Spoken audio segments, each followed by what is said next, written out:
Bom, o governo Lula faz 2 eventos na manhã de hoje para lembrar os atos de vandalismo do 8 de janeiro de 2023, quando as sedes dos 3 poderes da República, Legislativo, Executivo e Judiciário, foram invadidas por vândalos, defensores da anarquia. No ano passado, a triste cena foi lembrada no Congresso Nacional, mas, neste ano, o evento ganhou conotação política da esquerda e acontece um certo esvaziamento, porque os presidentes dos poderes legislativo e judiciário, alegando outros compromissos ou viagens ao exterior, não vão participar desses eventos, embora todos tenham sido dele informado há um certo tempo. O primeiro movimento acontecerá daqui a pouco, quando o presidente Lula vai oficialmente receber as obras que estavam expostas no Palácio do Planalto e foram danificadas pelos manifestantes naquele 8 de janeiro. E mais tarde haverá uma solenidade em que Lula falará e provavelmente o ministro Alexandre de Moraes, que na época era presidente do Tribunal Superior Eleitoral. A TV da Transparência vai transmitir esses 2 eventos em cadeia com a emissora oficial do governo brasileiro. A taxa do lixo, que o prefeito Evandro Leitão quer extinguir, tem movimentado os novos vereadores da capital cearense. O projeto, que ontem dissemos que continuava sendo desconhecido, no meio da tarde de ontem, o blog do Edson Silva conseguiu uma cópia e a publicou ontem mesmo. De certa forma, a matéria, a proposta é muito vaga. Não diz diretamente de onde vai sair os recursos que o município deixará de receber neste ano da taxa do lixo. Ele dá uma ideia de que pode encontrar esses recursos em vários projetos do governo. O ex-procurador-geral do município de Fortaleza, que também já foi procurador-geral do estado do Ceará, o doutor Fernando Oliveira, nos mandou um comentário sobre a questão que publicaremos na íntegra no blog do Edson Silva. Fernando Oliveira, um verdadeiro cavalheiro, competentíssimo, faz uma crítica ao projeto que merece ser considerada. Diz ele, num determinado momento do seu comentário, que a lei da taxa do lixo está claro que é constitucional. Discussão vencida. Não vale nem a pena gastar tempo rememorando como a política populista entrou nesta história. Mas, e a revogação? Indaga. É obediente à boa gestão? Indaga. É hora para ela? Indaga. E responde. Primeiramente, parece que não é bem assim. Ninguém pertence à verdade, pois ela existe nas versões. Mas, se há renúncia de uma receita e, para suportá-la, reduzem-se outras, a conta somente zera. Se não houvesse a renúncia da receita, mas salutarmente fosse realizada a redução de outras despesas, aí sim os recursos aumentariam sempre, em tese, em favor da sociedade como um todo. Despesas, nem que se reze 24 horas por dia, crescem de forma genérica. As demandas sociais não têm fim. Saúde, segurança e educação falam a língua do bilhão. Renunciar, portanto, parece não ser uma medida de gestão ideal, lógica, mas não se pode negar, é popularmente uma maravilha. Há muitas ações para cortar despesas, há sim, mas pode esperar. Como sempre, vai começar no trabalhador o tal corte, nos terceirizados, nos comissionados. Foi sempre assim. Sempre teve excessos nessas mãos de obra. O primeiro problema é que os cortes nem sempre são justos e uma grande parte dos demitidos e exonerados são pessoas na luta pela sobrevivência e nada tem a ver com promessas de campanha. Outro problema é que, se a tradição se mantiver, essas despesas recrudescem por força da política, das necessidades e, assim sucedendo, a economia do corte não cobre mais a renúncia da receita. E como fica, se essa situação ocorrer? A adorada Constituição Federal, a Lei de Responsabilidade Fiscal e os crimes de responsabilidade são menos importantes do que as emoções das promessas? A administração pública é, em si, um caos permanente que se supera com a inteligência e os esforços cansativos de muitos e de alguns poucos profissionais. É assim em qualquer de suas áreas. O projeto de lei que propõe revogar a temível taxa de lixo parece trazer essa inteligência de alguns poucos profissionais.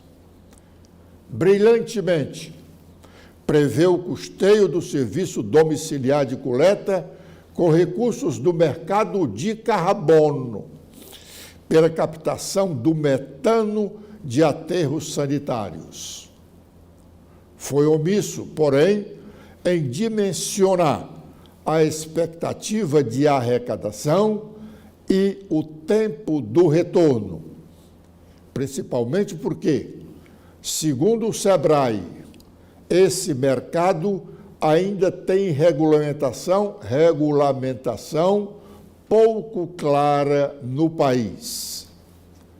Se a dimensão financeira não dá para dizer que o projeto atende aos anseios da Lei de Responsabilidade Fiscal, ou seja, se é responsável nesse aspecto. No mais, aguarda o projeto subvenções de outros entes da federação. Pronto, exclama. Já não basta saúde depender de repasses? Agora a coleta de lixo também? E sem dimensionamento financeiro? E prossegue o artigo do brilhante advogado Fernando Oliveira, ex-procurador-geral do município de Fortaleza e ex-procurador-geral do estado do Ceará. O deputado Heitor Ferrer está de volta à Assembleia Legislativa, depois de 2 anos ausente dos plenários do Legislativo cearense. Heitor foi vereador de Fortaleza e deputado estadual em várias legislaturas, sempre exercendo bem os seus mandatos, pois diligente e atento às administrações municipal e estadual. O governador Elmano de Freitas está anunciando a inauguração do Hospital da OS, ou o governo do estado do Ceará está anunciando a inauguração do Hospital da OS no próximo mês de fevereiro. Na verdade, o hospital não será inaugurado em fevereiro, embora a promessa do ex-governador Camilo Santana, que fez a obra, fosse de que o hospital funcionaria a partir de 2022. O hospital realmente está pronto, mas não será inaugurado pelo fato de o governo do estado do Ceará não ter os recursos suficientes para custear o seu funcionamento. O custeio do Hospital da UES pode ultrapassar os 300 milhões de reais por ano. É fácil construir o prédio. O difícil é mantê-lo em funcionamento, dizia um ex-secretário estadual, deputado federal Mauro Benavides Filho, que o Estado tem dinheiro para construir a obra, mas não tem para o custeio.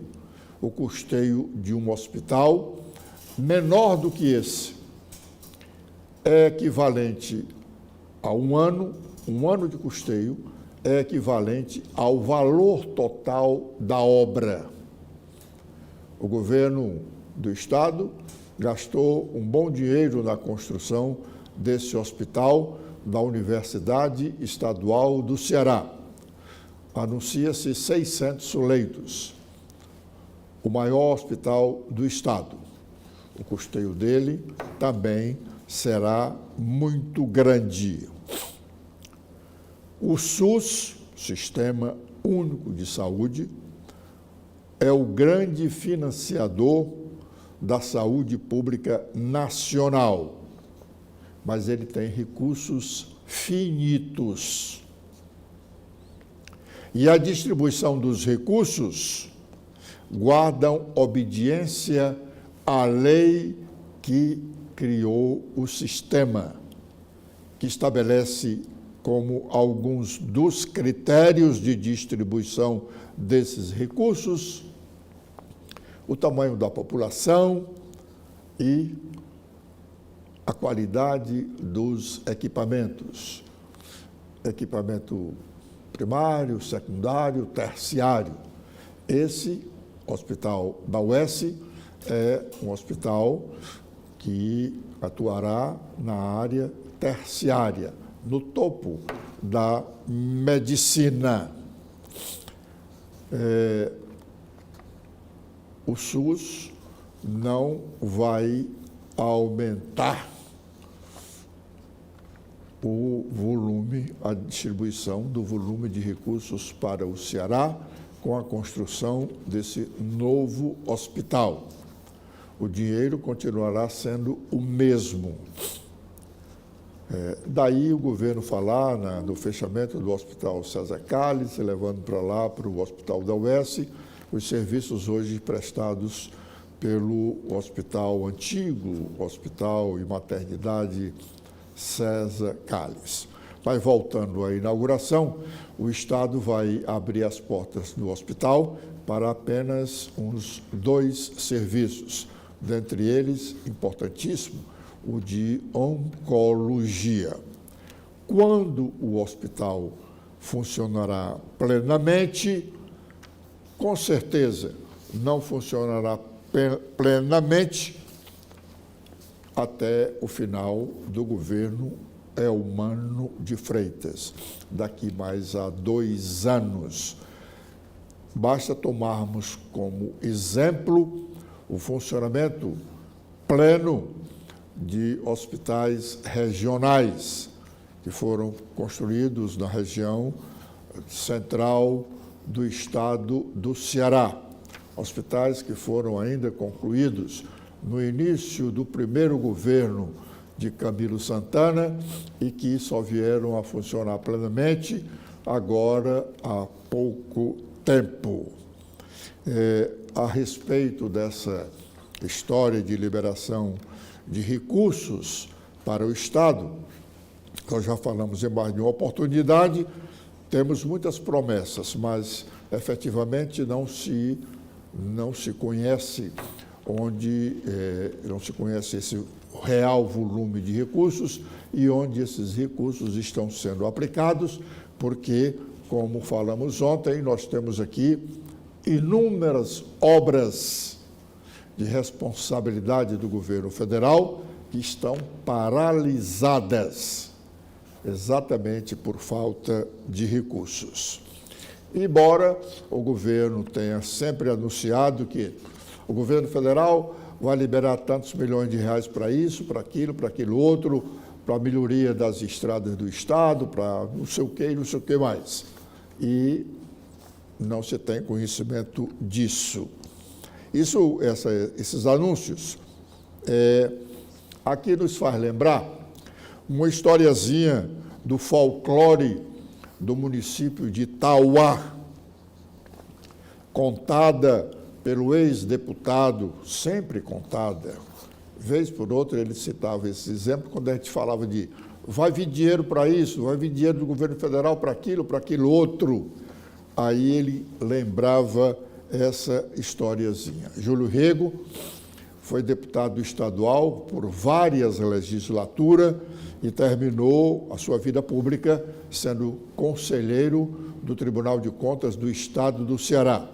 Ele também foi prefeito do município de Itauá, um político respeitado que o Ceará conheceu por muitos anos. Pois bem, o Júlio Rego, já falecido, ele dizia que em determinado momento lá em Itauá, o pároco, o vigário de lá, era muito ligado a um antigo político da região dos Inhamuns. E sempre o padre estava a exaltá-lo, contar vitórias desse político lá do município, da região dos Inhamuns. Em um dos seus sermões, na principal missa de domingo, lá na matriz de Itauá, às 9h da manhã, o pároco, era numa época de seca, a fome graçando o Ceará, e a região dos Inhamuns era uma das mais sofridas. Um conhecido da população, que gostava de ingerir bebidas alcoólicas, estava do lado de fora da igreja matriz da cidade, na hora da missa, com a igreja lotada. Quando o tal padre iniciou a sua homilia, anunciando que aquele político, amigo dele, para amenizar a fome dos conterrâneos dos Inhamuns, mais necessitado, estava mandando um carregamento de feijão. O homem, lá de fora, gritou: "Vem não!" O padre fez que não ouviu, embora os católicos que estavam assistindo à missa, praticamente todos se voltaram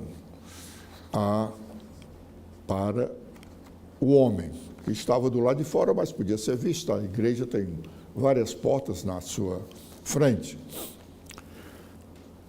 O pároco fez que não ouviu. E prosseguiu, repetindo a ida do carregamento de feijão,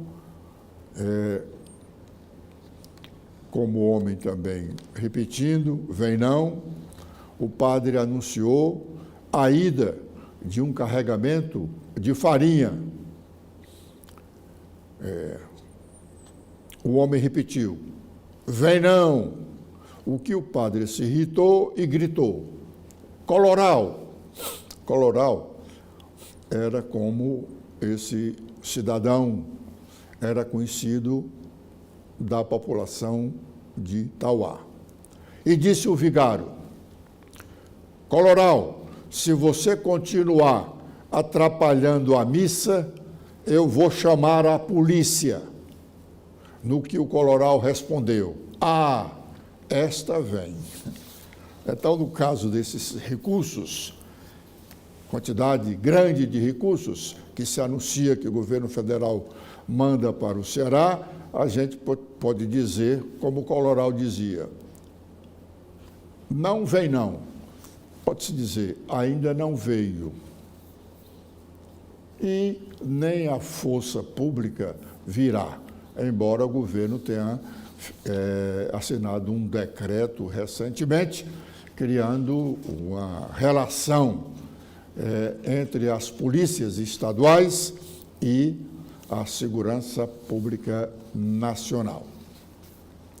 Constantemente nos chegam informações de ações dos novos prefeitos cearenses, todas elas ressaltando o trabalho deles com as ações públicas. Na verdade, todas essas ações demagógicas, pois não deu tempo de ninguém fazer nada, a não ser tomar alguma providência administrativa na área da burocracia. Mas o governante realmente, quando quer trabalhar, não precisa estar se mostrando nas ruas dizendo que está vendo os problemas pessoalmente. Cid Gomes governou o estado do Ceará por 8 anos, 2 mandatos consecutivos. Enquanto governador, ele visitou pessoalmente algumas obras do seu governo. E o seu governo fez realmente muitas obras no estado do Ceará. Mas a verdadeira fiscalização ele fazia do seu próprio gabinete, para onde ele chamava, vez por outra, algumas pessoas para conhecerem o seu jeito de governar. Com um computador na sua mesa, Cid fiscalizava as obras de construção dos hospitais que fez, de rodovias, do centro de eventos e outras. E de lá mesmo, do computador, ele fazia cobranças aos administradores das obras. Ele conversava em tempo real com o administrador dessa e daquela obra, perguntando por que já não se tinha feito isso ou aquilo outro. Ele é engenheiro. E os administradores, os mestres de obras, os engenheiros, estavam realmente acompanhando as obras, porque ele podia fazer isso a qualquer momento. Ele podia fazer uma chamada pela manhã ou à tarde, não tinha hora certa. Portanto, o administrador, o mestre de obra, o engenheiro estavam sempre no seu local de trabalho. E assim ele tocava as obras. Que isso sirva de exemplo, esse equipamento que ele usava podia ser até novidade no início do seu primeiro governo, mas hoje não é mais novidade. Você faz uma chamada de vídeo de qualquer parte do mundo, da capital para o interior, de qualquer cidade do interior cearense, e pode acompanhar as obras. Não precisa estar fazendo estardalhaço, carnaval. Geralmente, essas pessoas que se mostram trabalham pouco. No final, apresentam um resultado pífio até, porque se exibiram mais do que trabalharam. O chefe do executivo trabalha mais no seu gabinete ou no seu gabinete do que fora dele. Já foi-se o tempo que se dizia normalmente que um bom governador do estado do Ceará era aquele que estava frequentemente em Brasília, cobrando recursos, benefícios para o estado. Hoje já não há mais necessidade disso. Primeiro porque a Constituição da República já definiu os recursos legais de cada estado e município, os recursos que devem ser liberados pela União. Depois porque as videochamadas lhe permitem conversar com qualquer ministro ou até mesmo com o presidente da República. Basta marcar a audiência. Portanto, já não precisa mais, já não é mais necessário se dizer que o bom governador é aquele que está permanentemente em Brasília cobrando recursos, mas aquele que do seu gabinete administra, daquele prefeito que do seu gabinete administra. Dizendo isso, nós estamos encerrando a nossa participação de hoje